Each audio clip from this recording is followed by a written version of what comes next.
Y'all know what time it is when Houndstooth comes out, right? Season 7 of The Trailer Park Boys tells the story of the fabled Swayze Express, a train which was tragically stolen from a train convention and used to commit the most heinous of crimes, smuggling drugs over the Canadian-US border. Yes, it is finally the season where Bubbles goes crazy and steals a train. Personally, one of my favourite seasons. It's another one of the crazier seasons, which you know I'm all about. And I've actually got a lot to talk about, so I'm going to get straight into the notes here. Corey and Trevor are gone. That is it. They are kablamo for the series as a unit. In their absence, the boys have gained this grudging respect of them and kind of realised that they treated them like shit. I don't know whether this was a nod from the writers that they could have treated the actors better, but that's not what I'm here to talk about.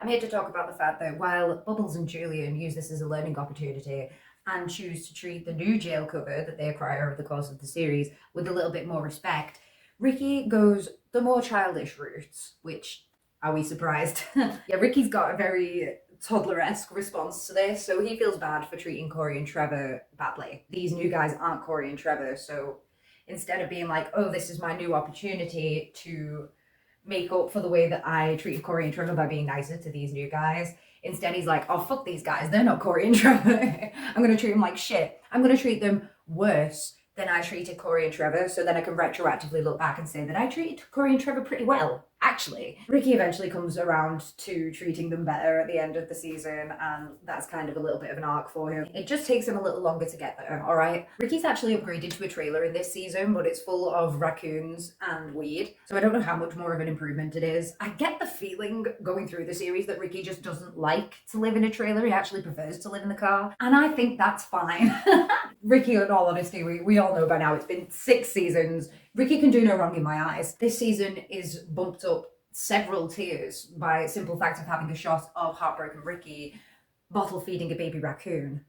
I think that that's really important to the law. We start the season with Lucy pregnant. He tells the boys that he and Lucy haven't had sex in ages, and basically it's long enough that the baby can't possibly be his, and the boys have to explain this to him, and when he finds out, Ricky is devastated. You might think that it's weird and out of character that he's so upset about this, because in previous seasons he found out that Lucy has cheated on him a million times basically, and never been that bothered about it, just been like, oh, we're gonna break up, but like I still love you basically, I guess is the dynamic they have. He's really upset by this in particular because this isn't just banging, as he would say. This is like a baby, right? This is family, and family is really important to him. In Ricky's mind, I guess Lucy can have sex with other people and still love him, because sex and love aren't necessarily related in his mind, but she can't love someone else and be in love with Ricky still. When he goes to confront Lucy and she admits that the person that has impregnated her is Randy and that she's in love with him, it's something that upsets Ricky in a way that we've never quite seen before. There's a moment at some point where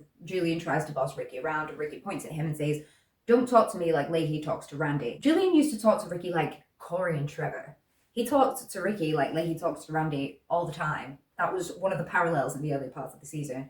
I think it is a compliment to the continuity of the series that they know Ricky has developed so much at this point that he's no longer in that place and has every right to say this line. Wins for Ricky are always going to be celebrated in this house, okay? So let's give my man some snaps. He's got a trailer and he's got some self-respect. Let's go. Ricky, as always, has got some of the best moments in the season. For example, when he traps Randy and Leahy in a net. Knock, knock. Who's there? Randy. I'll tell you who's fucking there.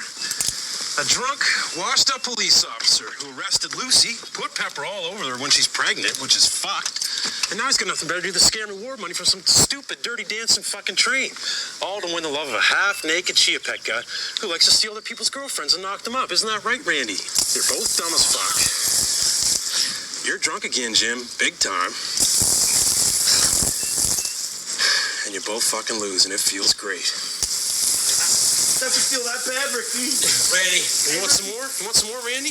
Knock, knock, Randy. Who's there, Randy? Who's fucking there? Water? It's one of my personal favourite moments of him because he's actually doing it as revenge for Lucy, but we'll get into that a little bit more later. Some amazing physical comedy from Ricky this season, particularly, everybody knows what I'm going to say, it's the survival of the fitness moment, right, when he falls in the lake. I mean, it's a bit of a shame, but they were just too fucking stupid to survive. Happens all the time in the animal kingdom when you think about it. You dumb rakins and stupid birds, crazy squirrels, porcupines that get hit by cars, and Helps over control population to things that are fucking stupid. I mean, those guys basically just cocked themselves over and fucked up. It's not our problem. Survival of the fittest, boys. It's not just the amazing fall, though. It's the fact that after he gets out of the water, his pants are all damaged, and Bubbles is following him around, holding them up. He and Bubbles both eventually get soaking wet from wading around in the lake, trying to save the jailbait from a car wreck that they got into in the woods while trying to lay the track. The pair of them get into the car and say they're going to put the heaters on to dry off, and the next scene, which can't be more than 20 minutes later, they're both completely dry. And they fully acknowledge this as well, and it is really stupid and silly, and that's why I really like it. They're on walkies communicating with Sebastian Bach, who they're sending the weed to across the border. And Julian is using all this slang over the radio so that if anybody tunes into the frequency, they won't understand what they're talking about. Which is stupid, by the way, because it sounds really illicit that you're using code words anyway. But regardless, Ricky, who obviously doesn't understand this vernacular, grabs hold of the walkie-talkie, tells them that the drugs are on the way and blah, blah, blah, and then says at the end, if any cops are listening to this, go fuck yourselves. He's just such a man. He's such a guy. He's such a fella, if you will. Bubbles gets paired a lot with Ray this season, which I think is a really weird place to go, but I'm so glad that they did it because he and Ray have some of the funniest arguments.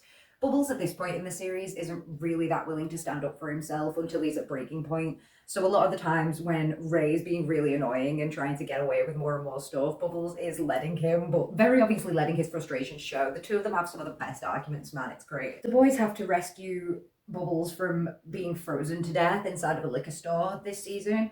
It's one of those really heartwarming, ironically, moments where the guys, they're kind of fighting, they're doing their own separate thing this season again. They've had a lover's tiff. Julian's got a job delivering pizzas that he doesn't want anyone to know about because of his pride. Ricky's still trying to gank frozen meat, essentially. Julian thinks he's too good for that, but as soon as Julian hears that Bubbles is in trouble, the two of them put aside their differences and they're breaking laws and they're breaking in there to get Bubbles. A lot of us feel like Bubbles is the baby of the group, so what? The two of them always come together to try and keep him out of jail and out of trouble in general, and this is just another one of those moments that showcases that for me. Early on in the season, when all of the shit starts brewing, Bubbles can be quoted as saying, someone's gonna go insane off of this, you watch. Which is not only foreshadowing, but it's irony also, because the person who ends up going insane off of this is in fact Bubbles. He steals the Swayze Express, and then in the process of getting the drugs smuggled to America, Bubbles' latent conscience in the back of his mind comes once again forth and births Conky 2.0. Bubbles has a full-on mental break this season, and he's never quite the same innocent character again after it, which I think was for the best, in all honesty. He makes a really great character when he's totally done with the other boys' shit. And yes, in the climax, it is Conky / Bubbles who calls the cops. Bubbles also actually has a badass moment in this season, and it's when they're laying the track in the woods and the park rangers come bothering them and trying to make them move and saying they're going to arrest them and stuff. Bubbles saves them all by basically knowing the rules and knowing the laws better than the rangers do, which I really like the fact that they like showcase this strength of his. It's like a heartwarming moment for me, okay, because Bubbles might not be good or brave at breaking the law, but he sure knows enough about it to wiggle his way around it when he needs to and to get the other two out of shit just as much as they get him out of shit. Maybe even more so. At this point, then I'll break away to say that a lot of people have compared this show to Ed, Edd n Eddy. It's like the grown-up version of Ed, Edd n Eddy.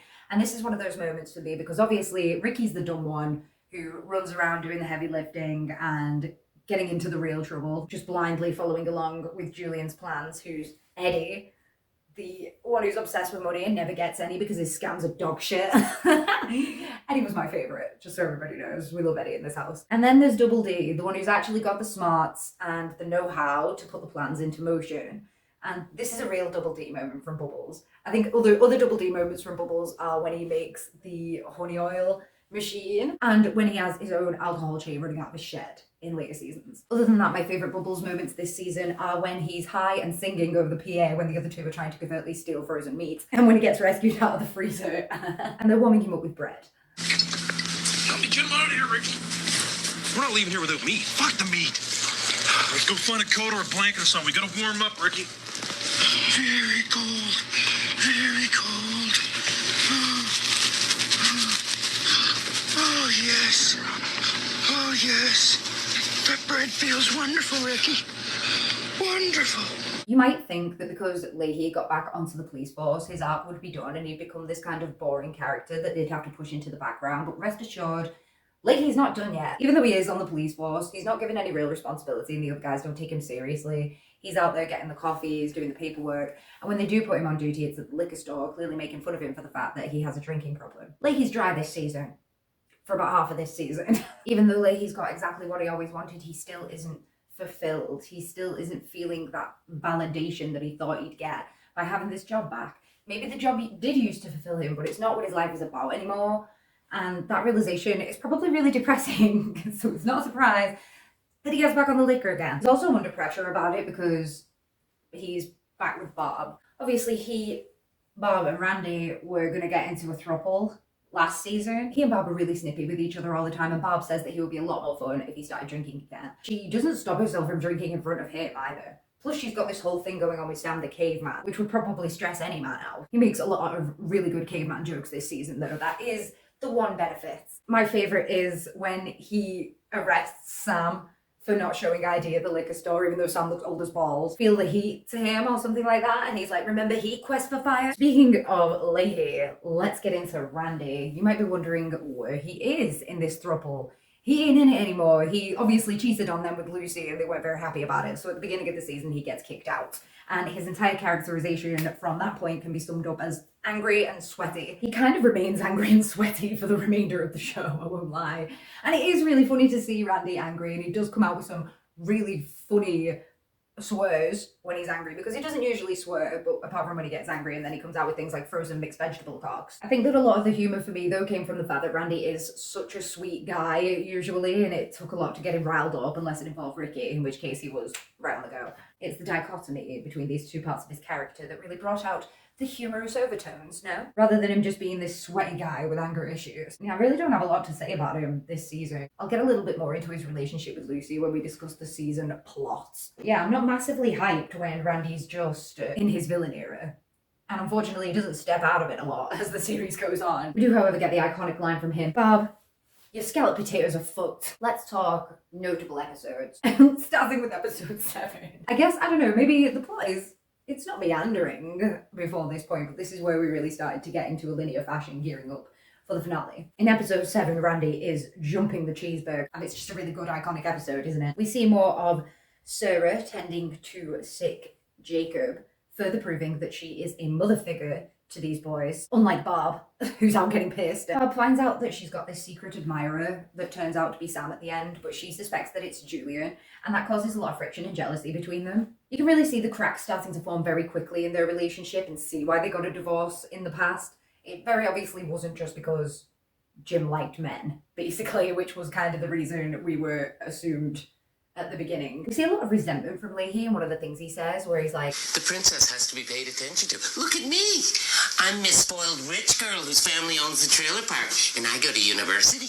It's a really funny line, and I absolutely love to quote it, but it does kind of show this deeper resentment because Bob is a person who acts very fulfilled with her life, and Jim just isn't. Plus, Bob's allowed to drink. Anyway, Bob runs off with Sam, and Leahy starts drinking again. Taylor's oldest time. Episode 8 is a notable episode and also one of my favourite episodes in the season, and that is when the police put out a sketch for who stole the Swayze Express, and it's very obviously Bubbles. So Bubbles goes to disguise himself, and he's running around the trailer park all paranoid and stuff. We see a lot of Randy and Lucy this episode, and it's interesting, so let's dive into their dynamic for a quick second. Am I wrong in saying that the pregnancy came from a one-night stand thing and then they just kind of started seeing each other? I feel like this wasn't a relationship that was kindled in a natural way. Lucy just seemed to really care about Randy. There were obviously a lot of similarities between Randy and Ricky. Lucy very obviously has a type. I can't help but feel that she finds Randy to be a step up from Ricky because he has a job, and that's pretty much it. Lucy, and this isn't a slight on her, but Lucy doesn't have very high standards, and things that are whatever, maybe a little bit white trash to the rest of us, are impressive to her, right? That's part of the joke of the character. I think it's actually quite sweet, and that's one of the reasons why her and Ricky are so suited, because she doesn't need a lot to make her happy, and she's impressed with the little that he does do. Obviously, she's got some ideas in her head that she deserves a man a little bit better than someone who lives in a raccoon-infested trailer, and so she's decided that the assistant trailer park supervisor is the next best thing. She's never taken Rick seriously. I'm Not sure she ever does. And that's terrible, but I love her. It's in this episode that Leahy kidnaps Randy to get him away from Lucy and tries to kill them both. The situation is not handled with any kind of seriousness, and it's not meant to be. It's meant to be this dark humor. He drives them to the edge of this cliff, and Randy talks him down, and then when they get out of the car, you realise that the cliff is about this high. And they probably just would have really hurt their necks. It's a very dramatic move on Leahy's part, and I wouldn't exactly call it romantic, but it does work. He also gets Lucy arrested to keep them separated, which is nice. He goes to some extreme lengths for Randy this season, actually, now you mention it, and the more I talk about it, the more I think that it is romantic. So I love Ricky's reaction when he finds out that Leahy got Lucy arrested. He throws the net over them, like I said earlier, and basically waterboards them. After all this, instead of going bailing out his pregnant girlfriend, Randy chooses to go to the liquor store with Mr. Leahy, and something I do think is romantic is the way that Mr. Leahy asks him, do you want to visit Lucy or do you want to go with me to the liquor store? And Randy just looks at him and he's like, I want to go with you to the liquor store. Because those boys belong together at the liquor store, my dude. My OTP, my guys, brother. Bubbles' disguise, obviously hilarious, the scorpion, everyone. And also the physical comedy of Jim kicking a table at Randy. This is the season notes section, if you want to jot that down. This season is where the Phil Collins and his family are properly made into characters, and I absolutely love them. I forgot to do a bam at the beginning of the video. Bam! Bam! Peanut butter and jam! What the fuck are you doing, Phil? I absolutely love Phil Collins and his family. His oldest son, I forget his name all the time, but he's the one who's fucking crazy. I love him, and I'm pretty sure he doesn't come back after this season, which is a real shame. And Jacob obviously becomes a massive mainstay. He's been in the series before as loads of bit parts. He seems to be the only kid who works in this town, but this is where he really becomes part of the main cast. Like, Corey and Trevor, we loved you, okay, but you guys walk so Jacob could run. Yeah, I said it. I said it. I'm really nervous about it, actually. Jacob actually really idolizes Julian, and he copies his look, and he would do anything for him and really looks up to him. Something that I didn't pick up on until I really thought about it was the parallel between Julian having this kind of son archetype that he didn't ask for coming onto him and trying to be all matey, versus Ricky wanting this baby with Lucy and it turning out not to be his. Heartbreaking from the writers, and something that I could have gone without realizing, actually. But it is really good fucking writing, and I love it. Also, you might notice that I haven't talked about Julian on his own at any point during this review, and that's because I find him uninteresting and uneducated. No, I'm only messing. There wasn't a lot to talk about him with this season. The only note I have for him is I can't figure out whether he's just soft on Jacob because of the Corey and Trevor regret thing, or whether he truly does feel this kind of fatherly kinship with him. Also, like, it probably doesn't hurt the fact that Jacob idolizes him, and Julian's always going to want somebody around who bigs him up and makes him feel like he's the greatest guy ever. Okay, this is the fun, goofy part of the show, everybody. My favorite episode. Episode 3 with the bad cops. The one with the hilarious attempted murder. It's more of the black humor. I really think they leaned into that a lot this season. I'm not sure why. When the cops come in and try to murder Leahy and Randy and Phil because they know dirt about them, and it obviously doesn't work. The whole thing is hilarious. I can't even show you a clip of it because I'd basically be showing you half the episode, but the murder itself was hitting him with phone books. Ricky and the rest of the guys getting them out of the house on lawnmowers so they can take them somewhere private to give them mouth to mouth. All that good shit. They make a plan to get back at them, and Ray has to make them hit him with baseball bats. And his acting is absolutely atrocious. But even funnier than Ray's acting is the fact that afterwards they have to make it look like he got beat up, and he says that Ricky can punch him, after which he gets really mad and punches Ricky back. I'm going to circle back around to episode 7 again because there are a lot of things I absolutely fucking love about this episode that aren't really plot relevant, and so I've saved them for here because I feel like it's just going to be a load of clips. Should we speedrun them? Dad, you are fucked. How was it, son? Better than the restaurant. Come on, son, let's hear a bam. Not doing it, Dad. I got my boys, I got my burgers, that's all I got. I need to hear a bam. Just do it, Thomas. Thomas. Please. Bam! Like you mean it, please. Dad, you know I don't like saying bam. You guys Come on, always... bam! It's not my style. What does it matter? It's for Jacob. I mean, just bothers do me. it. Will you just do it? Dad, you are fucked. Rick, go fuck yourself, buddy. Who the fuck shot me? Fuck, tell him, fuck, I don't know, tell him to go fuck himself. Rick, go fuck yourself, buddy. All the caveman jokes that they make when they're at gunpoint by Sam. Even though when you're at gunpoint, you probably shouldn't be insulting the person who's got the gun pointed at. All of the physical comedy with Randy preparing to jump the cheeseburger is absolutely great. Dirty ball! Rooster nuts! Frozen mixed vegetable cocks! Bob and Jim staring at Jill's bomb. When Randy goes to jump the cheeseburger as a test and swerves around it because he's too scared. Come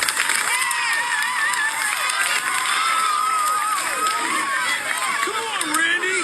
Oh, nice jump, Randy! Woo! Randy. Come on. Nice jump, Randy. Whoa! And I just love the fact that he can't do it without weed. I just think that's really funny and relatable. Episode 10, the finale. I just absolutely love the standoff on the boat and them negotiating with all the people who want to arrest them about how much time they're going to get and who's going to go work. It still makes me laugh. I still think it's a really boss moment from them.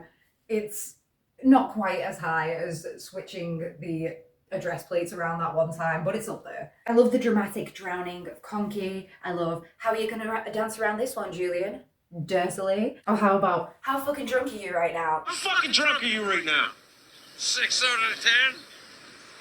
6 out of 10. And I love the fact that it ends with Ricky and his dad Ray in jail together, where they get really nice meals. They're both having a really good time. Once again, we all love a Ricky win in this house. Thanks for sticking around, mate, if you have, because I will take any chance I can get to talk about the show. Everybody in my life is fucking sick of it, so that's why I'm putting it out on the internet. Catch you next time, dude. Bam!